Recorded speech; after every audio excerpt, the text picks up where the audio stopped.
These are the darkest secrets behind 70s and 80s rock songs you love, strange but true stories that will blow you away and reveal things you never knew about your favorite rock songs. And I bet you did not know the true meaning of number 5 on our list. Her mind is differently twisted.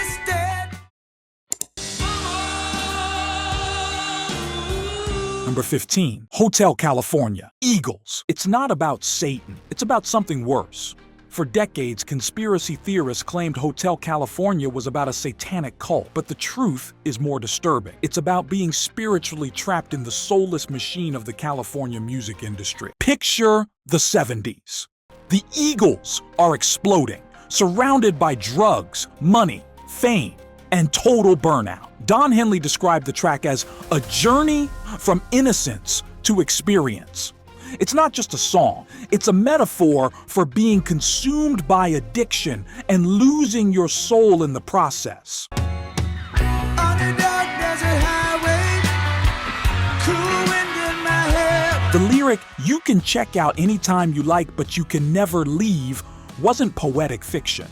It reflected real emotional imprisonment. The band was critiquing the very system that was making them legends. This wasn't rock and roll fantasy. It was a veiled cry for help dressed in a Californian mirage. And while Hotel California locked us inside an invisible prison, the next song took heartbreak and turned it into something far more personal and painful. Number 14, Love Hurts, Nazareth.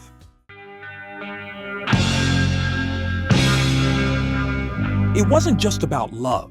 It was about grief, death, and self-destruction. When Love Hurts hit the charts, Dan McCafferty's voice sounded like a man breaking in real time, and that wasn't acting. Behind the scenes, he was battling substance abuse and carrying the weight of years of personal loss.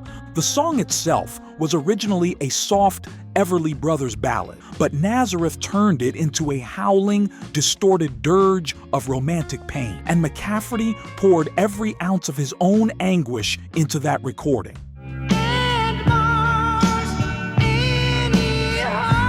Grieving friends, lost opportunities, and his fading grip on control, that aching scream at the climax, it's not just for the girl that got away, it's for everything that spiraled after she left. He once said, "I didn't need to fake it, I just let the pain speak." And it did, loudly. The track became an anthem for the brokenhearted, but few realized how broken the man behind the mic truly was.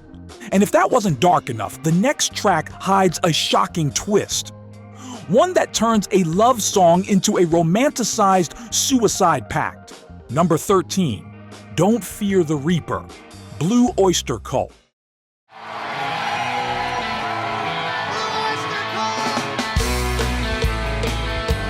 It sounds like a cosmic love song, but listen closely, it's something much darker.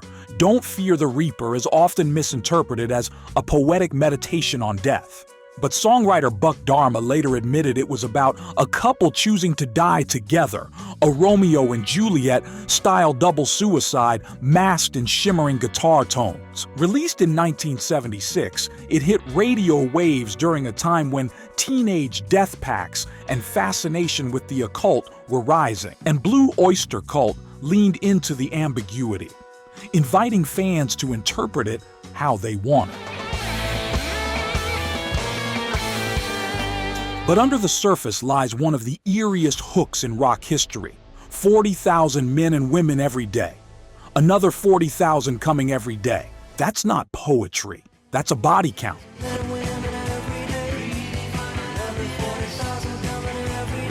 Many radio stations initially refused to play it. Others played it without ever understanding what they were unleashing. And when SNL later made it a joke with more cowbell, it only deepened the tragic irony. A song about death, rebranded as comedy.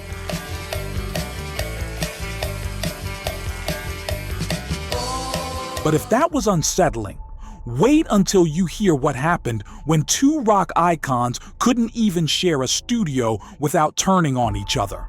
Number 12, Under Pressure, Queen and David Bowie. It's one of the most iconic duets in rock history, but it was born from chaos. When Queen and David Bowie hit the studio in 1981, fans expected magic. Instead, they got a volatile creative battle. Tensions ran so high, Bowie reportedly forced Freddie Mercury to erase and re-record his vocals alone. They never sang together in the same room. The track sounds like unity, but behind the scenes it was a cold war of egos, vision clashes, and unspoken resentment. Bowie was famously controlling. Freddie was famously flamboyant. They clashed over lyrics, melodies, even food in the studio. Yet somehow, from that tension came brilliance.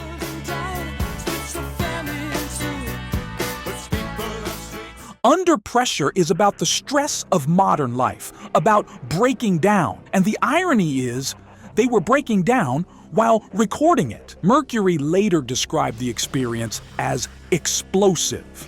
And the truth is, the pressure didn't just shape the song, it nearly broke them both.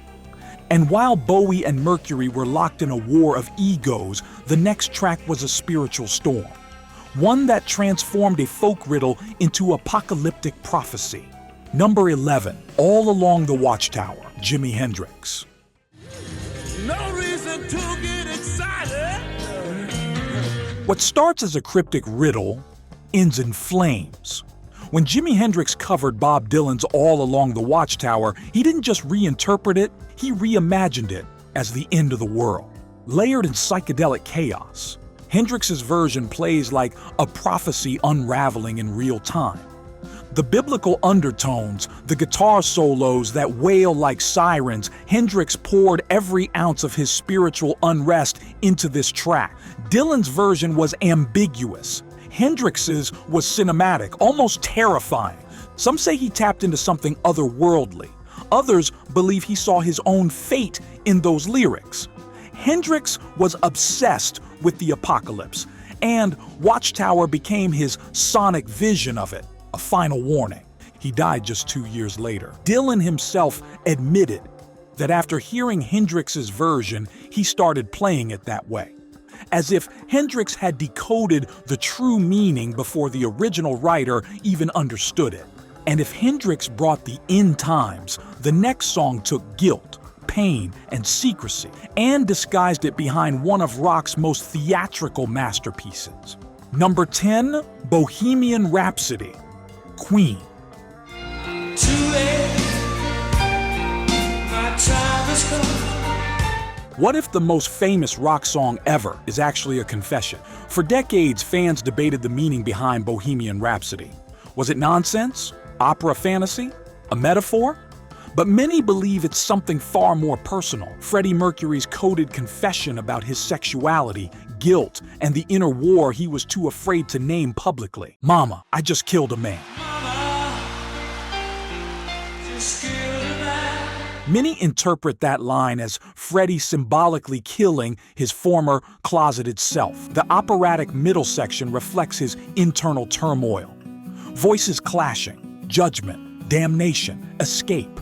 And the final lines, nothing really matters to me. A chilling detachment, masking pain with glamour. Mercury never confirmed any meaning, but close friends later hinted he told them it was about more than people could handle at the time. Remember, this was 1975. Being openly gay could ruin your career, so he hid the truth in 6 minutes of musical genius. It's not just a song, it's a mask. And behind that mask was a man crumbling under the weight of hiding himself. And we will crumble if you do not subscribe to the channel right now. But while Mercury sang through a storm of guilt, the next track was written by a rock star in the middle of withdrawal, heartbreak, and isolation, and it shows. Number 9, Angie, the Rolling Stones. On the surface, it's a tender goodbye, but dig deeper. And it's heartbreak under heroin withdrawal. When Angie hit the airwaves in 1973, rumors swirled like wildfire. Was it about David Bowie's wife? A secret affair? The Stones stayed quiet, but Keith Richards eventually revealed the truth. He wrote it while detoxing in a Swiss clinic, separated from his wife and newborn daughter. The name Angie wasn't just poetic flair. It was the middle name of his partner, Anita Pallenberg, and the track became a haunting postcard from a man unraveling. His fingers were barely functional when he wrote the intro riff, stiff from weeks of heroin withdrawal. The lyrics ache with regret. Ain't it time we said goodbye? It wasn't just about a woman. It was a farewell to a version of himself. A broken, drugged-out mess trying to come back to reality. And yet, the song soared. A power ballad born in pain, turned into chart-topping beauty. When will those clouds all disappear? But while Richards was whispering through withdrawal, the next entry screamed out of a psychedelic nightmare, drenched in trauma and twisted myth. Number 8, The End, The Doors. Oedipal fantasies, hallucinogenic visions, musical therapy, or madness. The End wasn't just The Doors' longest track, it was Jim Morrison's deepest plunge into the abyss. He called it a goodbye to childhood. But what he delivered was a 12-minute odyssey of violence, death, and taboo. Its most infamous moment, the Oedipal passage. Father, I want to kill you. Mother, I want to. The line trails off, but its implications screamed louder than any lyric before or since. Father, yes, son, I want to kill you. Mother, Morrison had to be physically restrained from saying the full line during recording. He didn't need to. We already knew. This wasn't fiction. Morrison was heavily influenced by Jungian psychology, Greek tragedy, and his own fractured upbringing on acid in a dark studio, alone with his thoughts. The result? A track that terrified even his own bandmates. Radio stations banned it. Critics called it self-indulgent filth. Fans called it prophecy. And Morrison, he said it felt like being born again in fire. But as Morrison burned through myth and madness, the next track showed what happens when isolation swallows you whole, a cry from behind emotional prison bars. Number 7, Hey You, Pink Floyd. hey you, don't help them to bury the lie. It sounds like a call for help. It is. Hey You comes halfway through the wall, and by this point in the story, Pink, the fictional stand-in for Roger Waters, is completely isolated behind a metaphorical wall of trauma, fame, and alienation. But here's the catch. Waters wasn't just writing about a character, he was writing about himself. He'd become estranged from bandmates, fans, even himself. Hey You is written from both sides of the wall. The part of him that wants to break free, and the part that's too far gone to try. The haunting line, together we stand, divided we fall, hits like a punch in the gut, especially when you know Waters recorded this in near complete emotional isolation. Together we stand, divided we fall. The track was so raw, it almost didn't make the final cut. And David Gilmour? His solos here don't scream. They weep. This wasn't stadium rock. This was a man whispering from the edge of collapse. But while Pink Floyd's darkness was metaphorical, the next song is tied to a horrifying real event, one so tragic, it was nearly erased from music history. Number 6, Jeremy, Pearl Jam.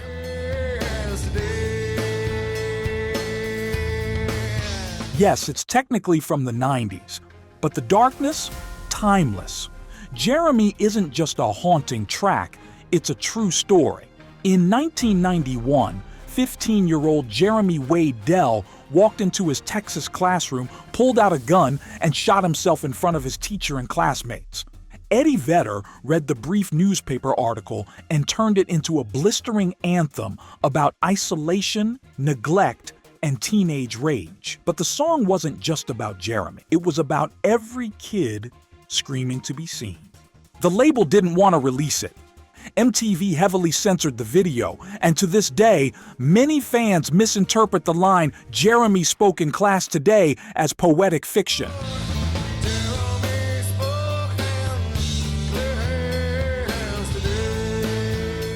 when it's a real, horrific memory immortalized in song. Even darker, Vedder later revealed he'd known a kid like Jeremy growing up. A kid who was always in trouble. No one ever listened until it was too late. And while Jeremy was silenced by a gunshot, the next song carries the quiet rage of a man watching everything he loved slip away and being helpless to stop it. Number 5. In the Air Tonight, Phil Collins. No, he didn't witness a drowning, but the real story might be even sadder. Urban legend says Phil Collins saw a man let someone drown and wrote "In the Air Tonight" to expose him. He even supposedly invited the man to a concert and shined a spotlight on him during the performance.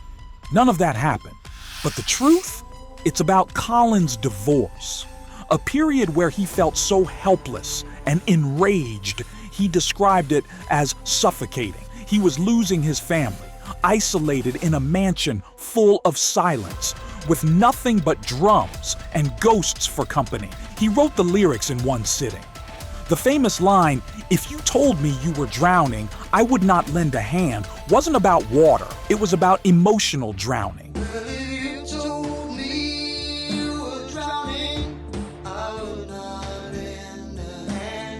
Abandonment, bitterness, and that drum fill. It wasn't just iconic. It was a primal scream. It hit so hard because Collins wasn't performing. He was purging. And while Collins masked pain behind reverb and rhythm, the next artist laid his soul bare in a track so honest, it felt like a suicide note written in 4/4 time. Let's move on to the top 4 darkest secrets behind songs. Things are about to get even wilder and more mysterious. Number 4. Love Will Tear Us Apart. Joy Division, a song about love, written by a man on the edge of death. When Ian Curtis recorded Love Will Tear Us Apart, his marriage was collapsing, his mental health was spiraling, and epilepsy had begun to consume his life. The lyrics aren't abstract. They're his actual diary put to music. Why is the bedroom so cold? You've turned away on your side.